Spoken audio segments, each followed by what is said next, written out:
with sulfonylurea or insulin may cause low blood sugar. Lower A1C and lower risk of a fatal heart attack?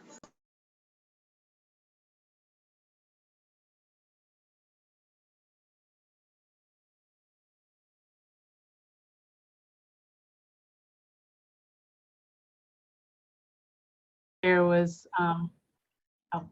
I know that I was getting my materials back to you late, and I apologize. I'm going to definitely share this presentation with my organization. I know some colleagues want to be here, but it is almost 70, 80 degrees in Chicago right now. So who would want to be in front of their computer? That is true. That is true. Yeah, so I'm glad we're able to record, and I can pass it along to colleagues, and hopefully you all can share as well. Oh, definitely. Awesome. Okay, well, because the title of my presentation is a conversation about mental health, it was going to be a more dialogue, open-ended dialogue with the audience. And so there might be some parts where I just lend on you all to just type in the chat if you like. And for those who are watching the recording, you can participate in your own way. All right, so I'm going to go ahead and share my slide.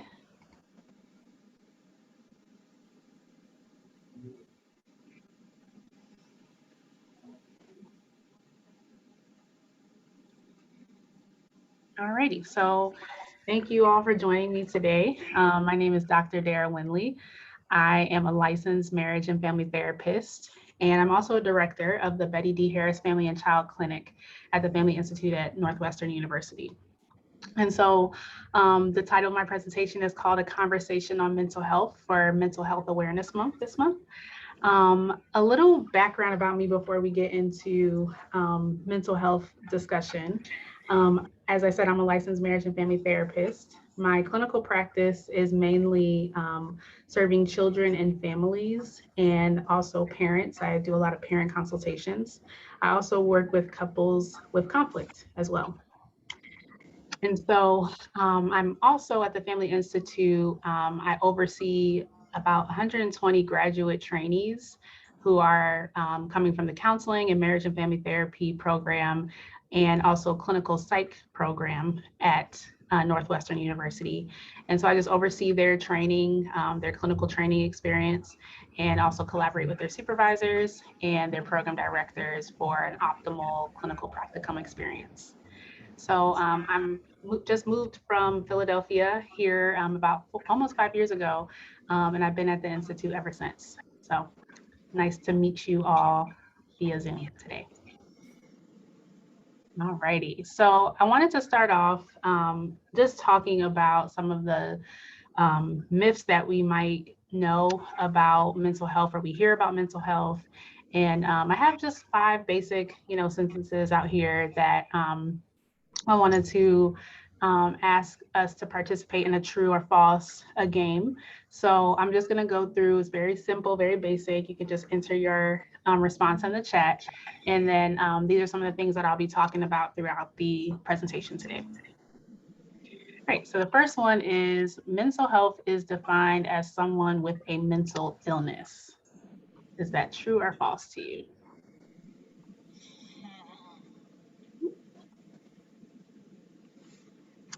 I don't know where my, there.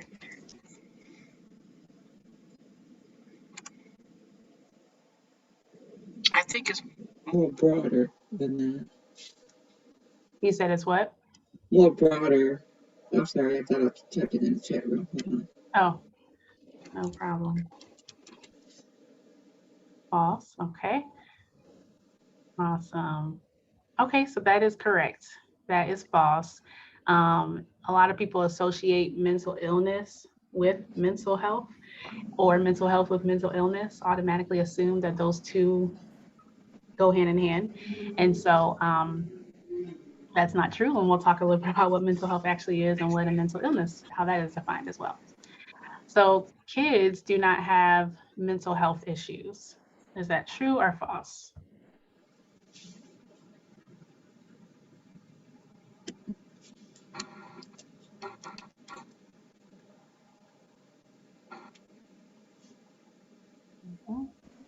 Yes, that is correct. So kids people often confuse this statement with whether kids are able to get a diagnosis. Kids can get diagnosed with a mental illness. There's definitely different ages that range depending on the mental illness that we're talking about, but they can be diagnosed and they can have mental health issues. Number 3, if someone in my family has a mental illness, I will also be diagnosed with a mental illness. True or false?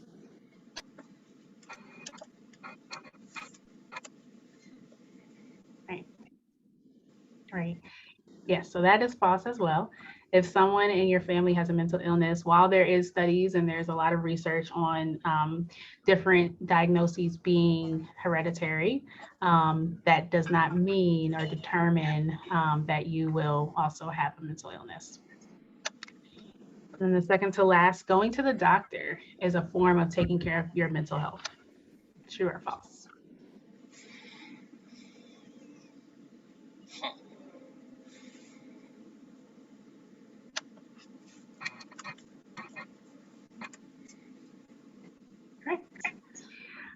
Going to the doctor can be a form of taking care of your mental health. A lot of the times people think that mental health or taking care of your mental health looks a particular way, but it looks the way that you define it, which we'll talk about a little later. So that is correct. And then lastly, I will see a psychiatrist if I need talk therapy. True or false?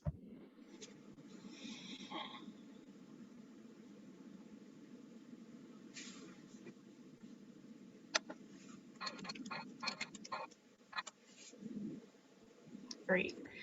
So got them all right. Awesome. So I will see a psychiatrist if I need talk therapy is false. You see a psychiatrist if you need to be prescribed medication or if you need a particular type of assessment or evaluation. And so also in this presentation, we'll talk about the different types of mental health providers and their uses. Great. So thanks for your participation. Alrighty, so I'm going to provide just some basic definitions here. These are my own personal definitions. It's not anything that is like evidence-based, so you don't see any citations here, but just my own experience as a mental health provider. So how I define mental health is anything that includes our emotional, psychological, or social well-being. It's more focused on how it affects the way we think and how we feel. So a lot of the times symptoms might start in your mind and then you feel them, or you might feel them first and then it begins to affect how you feel.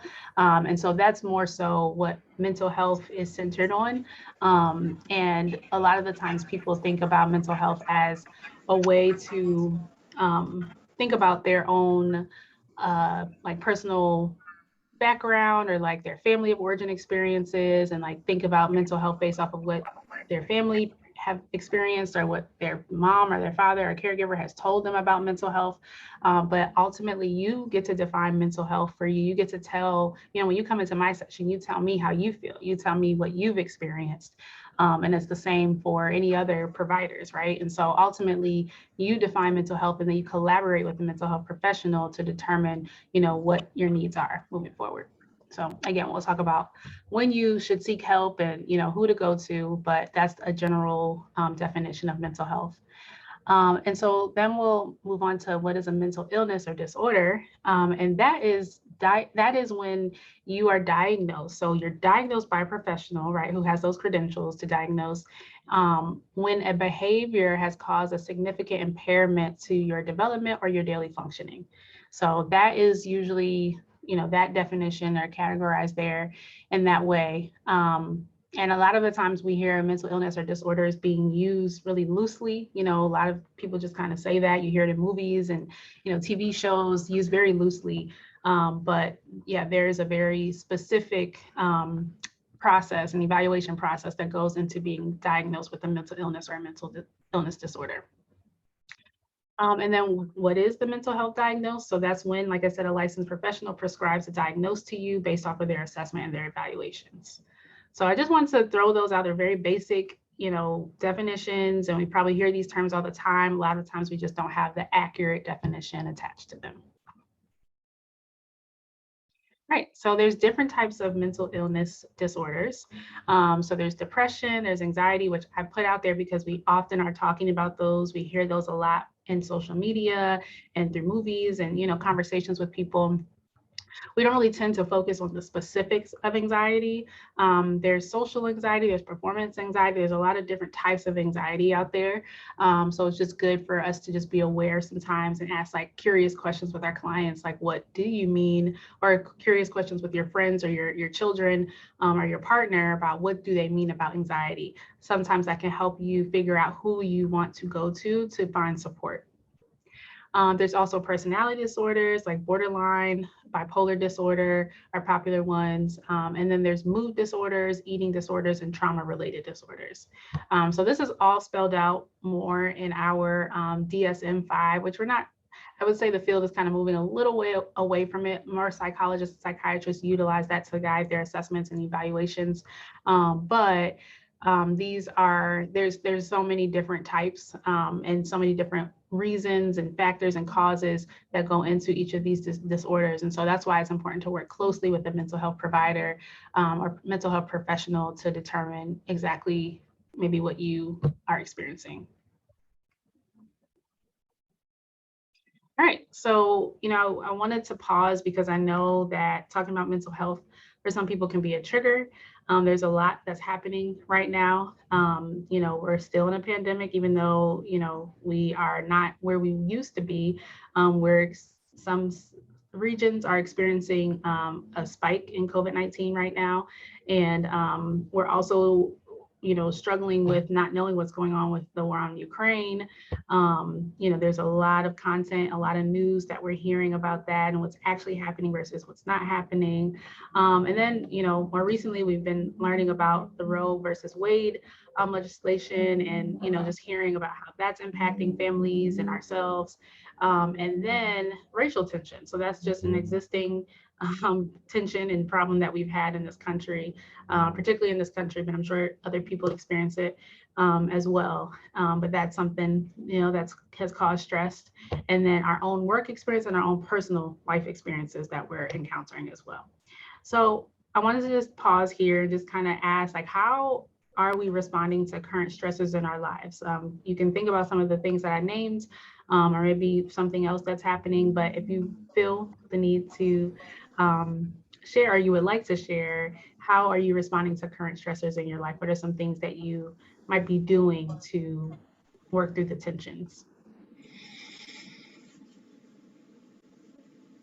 I probably watch too much Ukraine news because I want to, be updated on what's going on over there. So it's triggering. It's depressing. So that's why I have issues with not pulling back from the overload of the news. So I have to work on that. COVID is just constantly in front of me. So the mask mandate goes away, then it comes back, goes away, it comes back. So that's frustrating. Absolutely. Yeah. So those are some of mine. Yeah. You all can unmute yourselves if you have a comment. Yeah, I would say it's, and hi everyone, good evening. My name is Liz Hi. Trey. Hi, Dr. Winley. Hi, Thanks for Shay. organizing this to the public library as well. I would say similarly, I mean, I was more like, of course, like a year ago or a year and a half ago, Black Lives Matter, right? Then COVID, it was always something. And I feel like that's what we're getting anyway. That's the job of the news, to tell us not what's actually happening, but what has already happened is technically the definition of news. And so I try to remind myself of that, is that they're not going to tell me anything new, actually. They can't predict the future. They're only telling me something that already happened. So that kind of helps settle my spirit and give me kind of a place of rest. But you're absolutely right. It's so much going on. And I remember even as a child, my father used to press into us that you have to watch the news. You got to know what's going on. What if you leave the house and you don't know, right? Because something could have happened. You're supposed to know. So, but reminding myself that these things have already occurred, sometimes will give me a bit of psychological relief. Thank you for sharing. That's so true. Yeah. Yeah, absolutely, absolutely. So I just wanted to ask that question and kind of just have people share out to see some of the commonalities that we have, some of the stressors that we're holding that are similar and different. And yeah, just hold space for that for a moment, just because there's just so much happening. I was going to ask you too, Dr. Winley, what do you think, or maybe you could tell me what you're seeing a lot with your clients or the populations that you're serving, out of all these on this very apropos list, what do you think is coming up the most right now? Yeah, that's a good question. I would say personal life experiences are probably coming up the most. Like people are impacted by some of these things in different ways. But a lot of the times people are talking about, okay, well, with COVID, how do I respond to that with my 5-year-old, right? Or, with Ukraine, how, and there's like a coworker, I don't know how to talk about that, with my coworker, or racial tensions. That was a big deal. That was a big conversation, especially around Floyd's murder. That was a big conversation with clients, just really asking about how do you show up at work? How do you have these dialogues with friends and colleagues who have opposite views?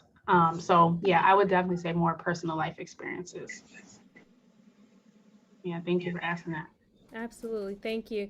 You also brought up the point of it somewhat being like comorbid, right? Like we getting hit with all these things and people are still trying to process what already happened and Mm-hmm. still trying to process our grieving. Like I realized that I'm still grieving some of my experiences with COVID-19. I was pregnant during Exactly. COVID. My baby shower was canceled, which happens. It's Mm-hmm. not the end of the world to not have a baby shower, right? But Mm-hmm. then this happened and then this come up. And so it's like, it can be hard to kind of manage all of that at one time. So the things that you're bringing up are so true. Thank you for highlighting Mm-hmm. these. Mm-hmm. Absolutely. Um, Alrighty. So I wanted to talk about some practical self-care techniques.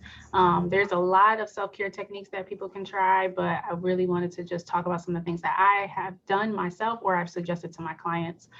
So one is grounding yourself. There's grounding techniques where you can really reconnect yourself with the earth, like literally putting your feet on the ground for a moment, taking deep breaths, really being centered in, what your surrounding is and just being in the present. That there's a lot of grounding technique YouTube videos, or like there's even apps sometimes that really help. Like there's an app called Calm that kind of helps with grounding. So yeah, I would definitely look into, some of those types of things um, to help center yourself. Another one is asking for help. That seems so simple and like, oh yeah, everybody does that. You know how to do that. But a lot of the times, at least what I hear a lot in sessions is that people really don't know how to ask for help, or they feel like a burden when they do ask for help. And that prevents them from getting the support that they need. And so that is something I want to emphasize, as simple and as basic as it seems. Asking for help could probably be a lifesaver for a lot of people. Telling someone else, telling your friend, your partner, whoever, that you need support in a particular way too, because a lot of the time support can be defined subjectively. And so if you can tell someone what support looks like for you, then you'll be able to, meet a particular need that could lift a burden. I have a question. Sure. Do you ever think that asking for help is easier for a non-family member or a non-friend, Um, when you say especially in non, terms of mental illness? They may go to an outsider instead of a family member who they know may give them a response that they would expect that mm. a non-family member may give them So you're saying like the person will go to someone outside of the family, outside of the family. Yeah, like it's easier. that's probably common. Yeah. Yeah, absolutely. Absolutely. Why, let me pick your brain a little bit. Why are you asking that? Oh, I'm asking that due to a family member. They've been pretty open with me. Our family, mainly my nieces and nephews, they're growing up and their behavior is changing, and though at a point where they felt like we don't know anything. We're the adults, they're the kids, and we wouldn't understand. We don't understand type of mentality. Sure. But now that they're adults and have kids, their personalities are changing, and I noticed that they're asking others for help in certain matters. Yeah, Yeah. absolutely. And I would even say Lachey is also a mental health provider. She might even be able to speak to this too. I definitely see this in my practice. I will have I have a mixture of millennials and adolescents, like really young kids too, but they mostly come with their family, their parents. But yeah, and even adults, young adults will come and say, you know, like they needed this space. Some of the elders in their family they don't understand, or they don't have the language that they need, you know, for support. And so it's likely that they are going to go pursue, they're going to pursue someone outside of the family for help. But, you know, a lot of the things that I try to talk about with my clients is how to ask for people that know you, or how to ask for help with people from people that know you. And again, it's about curating what that looks like for you, you know, and helping someone understand what you need. And there's a lot of barriers, there's age constraints, there's a lot of different constraints there, right?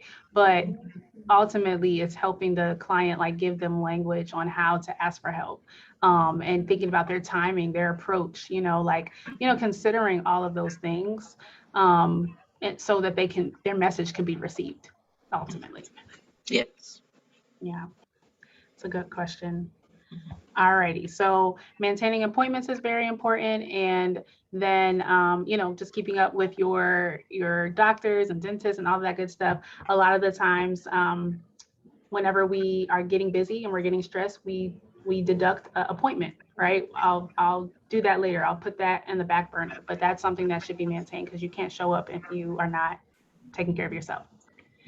And taking breaks and pausing is important as well. And then breath work. So breath work is something that's been actually more new to me. I've been introduced actually through my friend Lachey here, and she's actually going to walk us through a breath work exercise. So I'm going to turn that over to you to just give us like a minute intro of what breath work is, and then you can lead us into the exercise. Absolutely. Thank you so much, Dr. Winley, and thank you everyone who has brought this event together. It's so necessary, and it's easy to kind of push these things aside, or like Dr. Winley said, or kind of not focus on it when there's a new big thing. But mental health will always be relevant. Mental health will always be important, especially many of the communities that we are serving. So thank you so much. Breathwork is a technique that you use, obviously it's the breath. So you use the breath as a means to decrease cortisol. Cortisol, of course, is a hormone that is produced in our body. Whatever we do, we're creating chemical reactions. So if I were to smell these beautiful flowers, happy Mother's Day to all the mothers out there, anyone who celebrated their mother, right? Or if you are in a mother capacity. So my husband got me these beautiful flowers. This one is a little sad, but it looks good a few days ago. And so if I were to smell these beautiful flowers, what happens is my senses are activated. That activation of my sensory glands, right? So we call it the senses because it is the sensory glands. When that activation happens, there's a chemical that is released into my brain. That chemical could be oxytocin. It could be cortisol if I don't like the smell, but it could also be endorphins. So there's always a reaction taking place. Obviously, when we eat foods, especially nourishing foods like blueberries or almonds, those foods send responses to our brain, and those responses are then met by what we call receptors. When that happens, there's a chemical reaction. And so the same thing with stress happens, like Dr. Winley talked about. If we are feeling overwhelmed, if we're feeling like all the chaos of the world, and the world is full of chaos, this is nothing new. There's always been chaos. There'll probably always be chaos because we live in a chaotic world.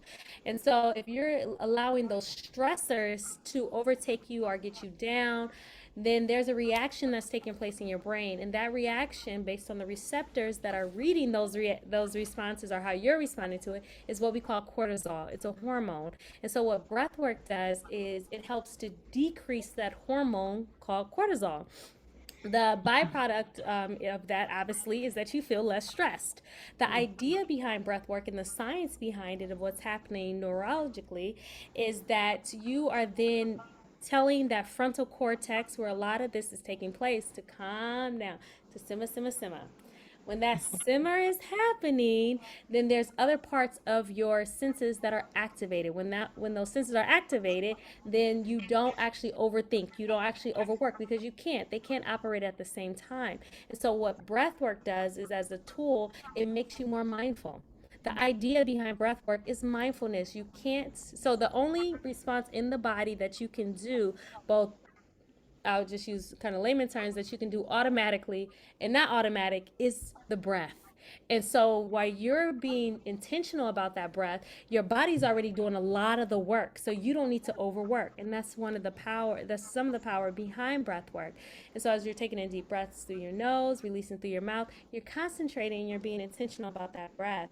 And so that mindfulness is the chemical reaction that's decreasing the cortisol. And so my job today, as I was invited to do, is to just lead you all in a simple breath work activity. This is a form of course, body movement. And so if you feel that this is not something that is helpful for you, or if you feel like you have medical issues that could prevent you, or this could be harmful for you, I, of course, would ask you to refrain from these deep breathing techniques. Generally, breath work is very, very safe. The only time that we would not recommend breath work is someone in the far stretches of maternity. So someone who's carrying, just because it can get lightheaded. But beyond that, breath work is pretty safe. Okay, so we're gonna do a simple breath technique that we call box breathing. This breathing will inhale, so inhalations for 4 counts, and we'll exhale for 4 counts. And what your focus should be is not overworking. So you're present, you're here. I like to keep my lighting warm and low. I like to add a little high vibrational music. So I'm adding a little music. Of course, high vibrational music is a very popular buzzword right now. Good vibes, high vibes, and all of that. But of course, there actually is a such thing as high vibrational music. It truly is music that can help to settle the spirit. So as you hear the music, make sure to drop those shoulders. Your only job is to just let me guide you. You don't have to overwork again. So just listen to my voice and I'll lead you in a simple breathwork exercise. Kind of tune into your body. We'll ground ourselves. What do you hear? What do you see? What do you smell? How is your spirit today?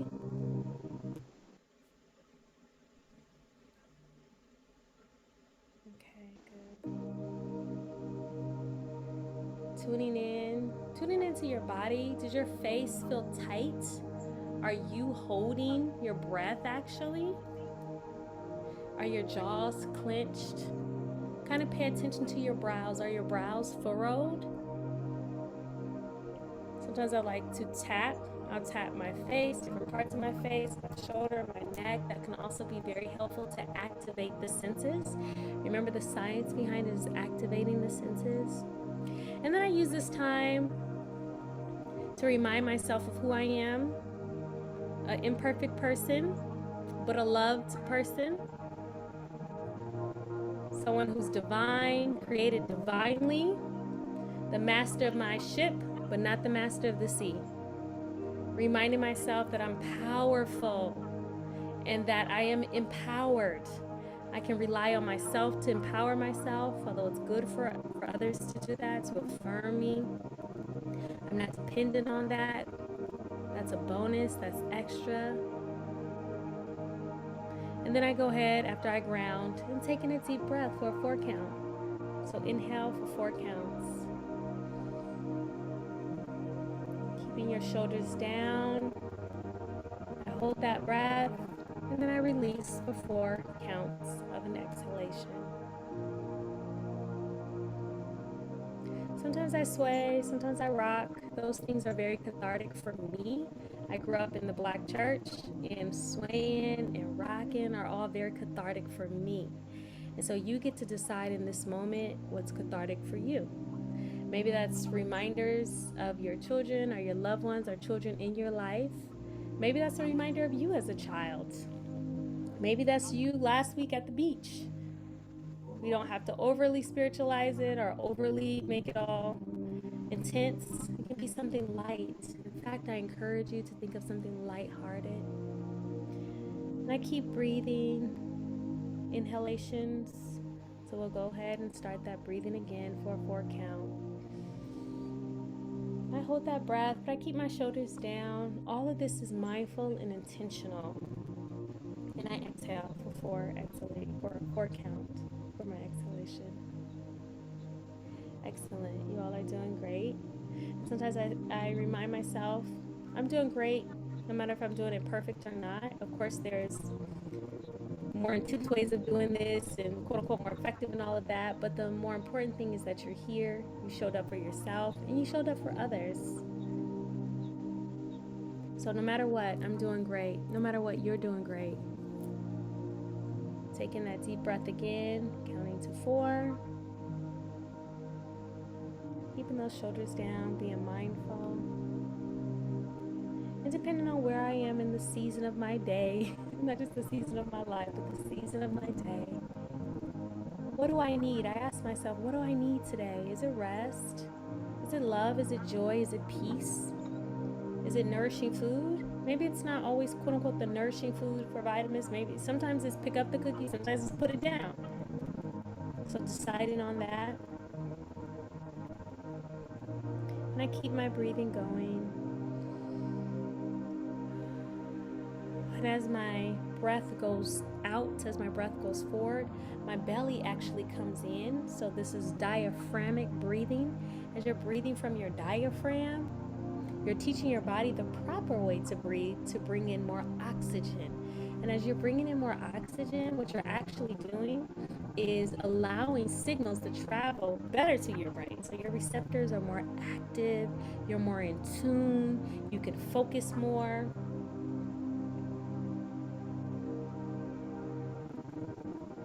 And I rock, and I sway, and I leave a little room for quietness.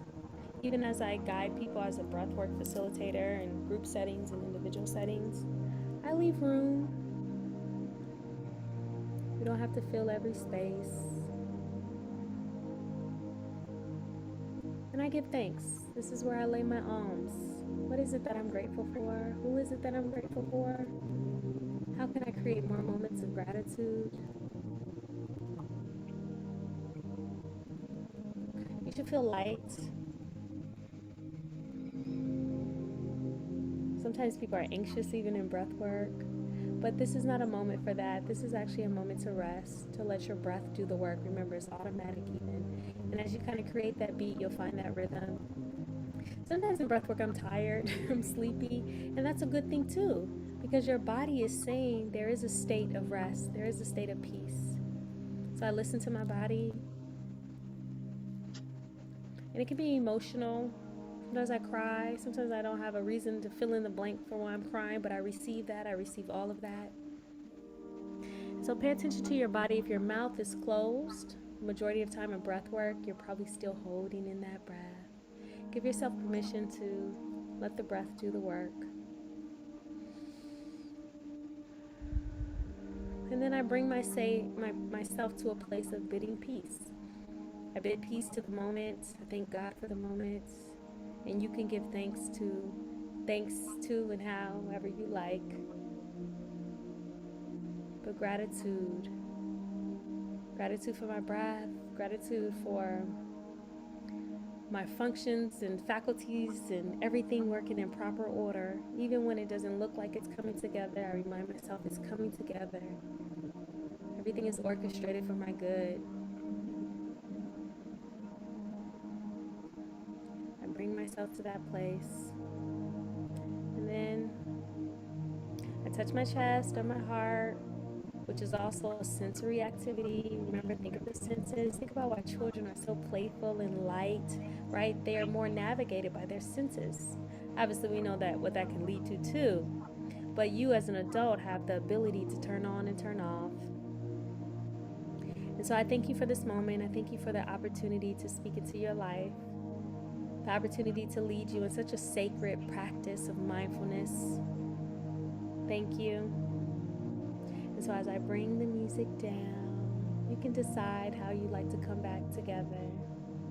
Maybe that's with the gratitude for yourself, Gratitude for the presentation, the time.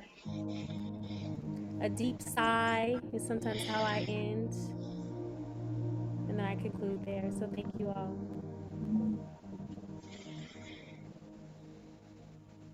Thank you so much. That was so amazing. I don't even have the words. Wow. Thank you. That's good. Thank you, everyone. Thank you. Yeah, that was just what I needed. I think I only have a couple more slides, but I feel like that was a perfect intro to going to sleep. All right.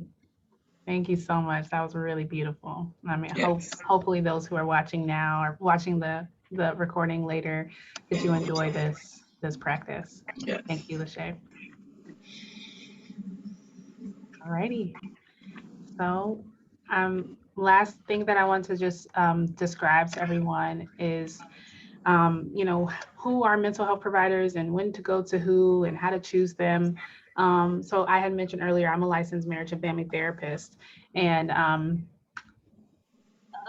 licensed marriage and family therapist focuses mainly on, they think systemically, right? So they work with families and they work with children and, more so system oriented. And, they're considered a psychotherapist, but I would say your traditional psychotherapist is a psychologist and someone who works with individuals more so than they do with systems. And so a licensed marriage and family therapist is always going to be thinking about who you're connected to and the places that you belong and the connections that you have and that you're making. They're always going to be thinking about that, and they're going to be thinking about how you're either benefit from them or how they're challenging you. And so that's sort of their makeup or their orientation. A licensed clinical social worker. So social workers' backgrounds are a lot more broad than a licensed marriage and family therapist, so they can assess different needs of an individual or a system as well. And so I would say there also can be, well, especially a clinical social worker is working in a clinical setting, right? So they might have a practice, they might work with a group practice, they might work at a community-based organization, a university, wherever, but they're clinically focused. So they are doing some type of clinical evaluation or clinical assessment with their client. And a licensed professional counselor and a licensed clinical professional counselor, they're the same, but there's a difference because the clinical professional counselor has gotten more education on supervising and training therapists or training staff. So there's another education component rather than just seeing clients like a professional counselor could do. So both of them see clients, they're both clinically active, but you probably would have a licensed clinical professional counselor in your organization or a hospital setting because they might be focused on that particular education training point. And then a psychiatrist is usually an MD, and they are or a Ph.D., but more so a medical doctor that is focused on the mental health component.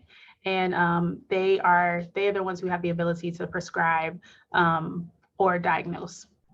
And a psychologist does too, even though they're individual oriented, they do have the abilities and the training, I should say, to make an assessment or to give someone an evaluation.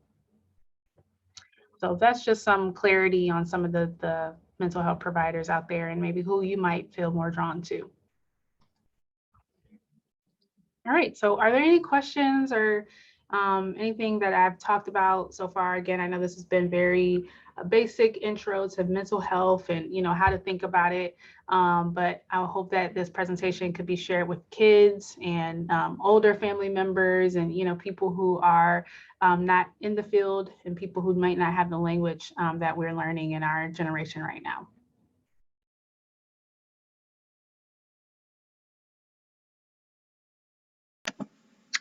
I thought it was very good. And as you mentioned, the terminology, I think, will help anyone that's looking for information just on mental health in general. Mm-hmm. So I think these slides will be very important. Thank you, Irene. Mm-hmm. Absolutely. Awesome. Of course. Awesome. Yeah. Dr. Winley, just always on point and know what to kind of pick out and manage all these different topics well, with honor to all of them. So thank you so much for inviting me and just presenting this. Thank you, Lachey. I appreciate your presence tonight. All righty. Well, I just have some resources here. Oh, sorry, Tabitha, were you going to say something? And I thank you as well. It was really great. Really wonderful information and resources and great graphic example. Awesome. No worries. Thank you. Thank you for being here as well. So I put just a couple of resources out here. So NAMI is organization is a larger organization, but we also have a component in Chicago.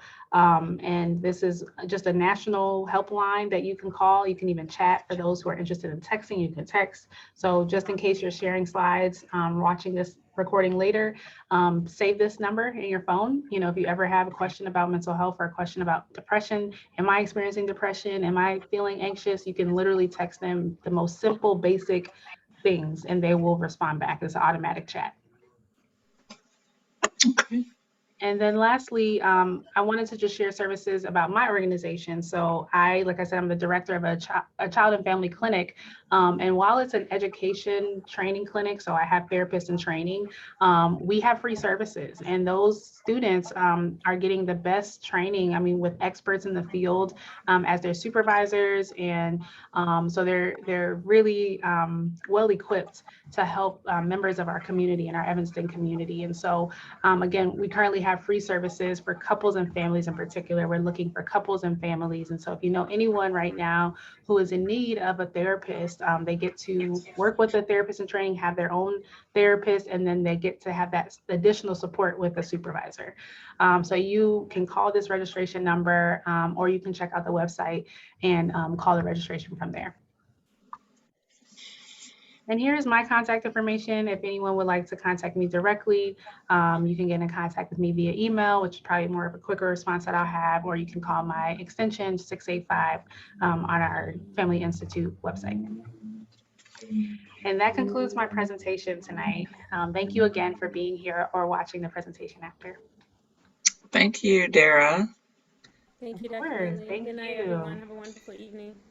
Thank you. Have a good one. Okay, you too. Thanks again. Bye-bye. No Okay, problem. bye-bye.